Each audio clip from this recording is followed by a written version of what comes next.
Welcome to the Friday Weekly Close edition of Storm Stock Solutions. I'm Grant Mercer. A big week for markets, and it ends with a jolt. The Kevin Warsh Fed nomination story hits the tape. The dollar jumps and precious metals, especially silver, get absolutely slammed. Let's bring some clarity to the chaos of this week. Stepping back, the macro narrative really crystallized over the last 24 hours. According to reporting from MarketWatch, President Trump's pick of Kevin Warsh as the next Fed chair is being read as a shift toward a more hawkish, more traditionally conservative central bank, at least compared with what markets had started to price in. Warsh has a history of skepticism toward ultra-easy money. At the same time, you have a sitting president who openly wants lower rates, so traders are trying to game out which impulse actually wins. Several MarketWatch pieces today frame it this way. The Fed probably still cuts a few more times this year, but nowhere near as aggressively as the most dovish corners of the market we're dreaming about. That's forcing a rapid rethink in rate-sensitive pockets and in the dollar debasement trade that's been so popular for the last year. Nowhere did that show up more violently than in the metals. Gold's searing run, as MarketWatch put it, was halted hard on Friday. Gold, silver, and copper all sold off as the dollar surged on the Warsh headlines. But silver was the poster child for downside risk. It logged its worst daily drop since 1980, with one trader describing every man and his dog rushing for the exit. Any parabolic move attracts fast money, and when the macro premise shifts, that same money often sprints the other way. This week was a harsh reminder that crowded hedges can unwind brutally when the policy narrative changes. On the bond side, though, the reaction was more nuanced.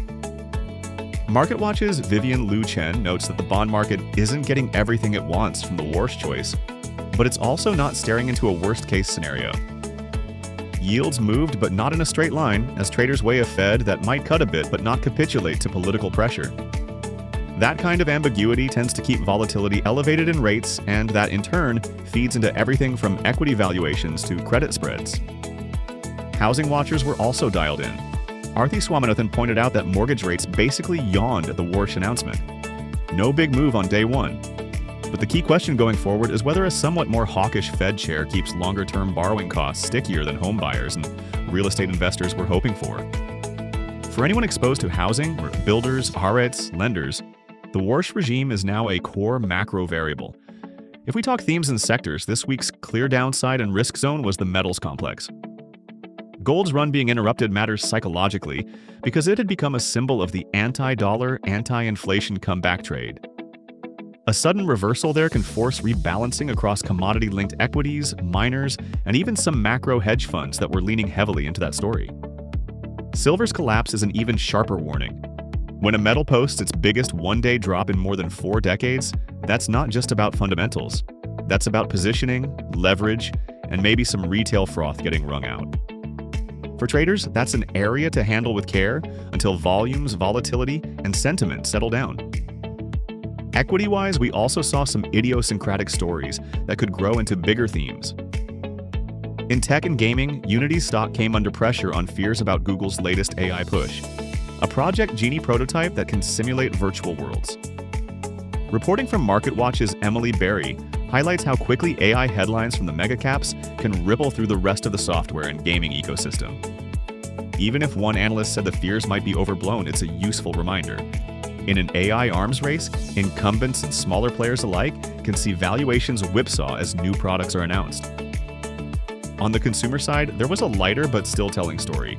McDonald's potentially bringing its 1,057-calorie Big Arch Burger to the US, with some seeing billion-dollar potential if it lands well. It speaks to a broader trend of fast food chains going plus size to drive ticket growth. For markets, it's a small example of how companies try to create pricing power and volume in a world where input costs, wages, and rates are all in flux. Let's shift to the more under-the-radar, longer-term themes that surfaced in the background this week. The personal finance stories that don't move tickers intraday, but absolutely shape behavior. MarketWatch's Quentin Futrell profiled a 71-year-old with a $2.7 million IRA, nearly $500,000 in stocks, and a paid-off $700,000 home. And yet he can't relax because he's worried about cash flow.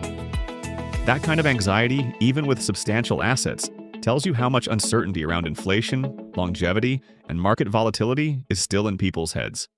It can influence risk appetite, how much retirees keep in equities versus cash, and how they react when headlines turn scary. Another of Fottrell's pieces dug into family tensions around estate executors and trusts, a selfish sibling running the show, fears of getting cheated, and the mechanics of clipping someone's wings legally. Again, not a ticker story, but it's a slow burn theme that can drive decisions about when and how assets get invested, sold, or passed down. For the market as a whole, these are sleepers, behavioral undercurrents that may not trend on a daily chart but matter in the aggregate. Pulling the macro lens back one more time, the big story this week is clear. Kevin Warsh is now the central character in the Fed narrative. According to MarketWatch's coverage, the honeymoon could be brief. Markets are going to test him on how independent he is from White House pressure, on how quickly he reacts if growth data cools, and on whether he signals comfort with a stronger dollar.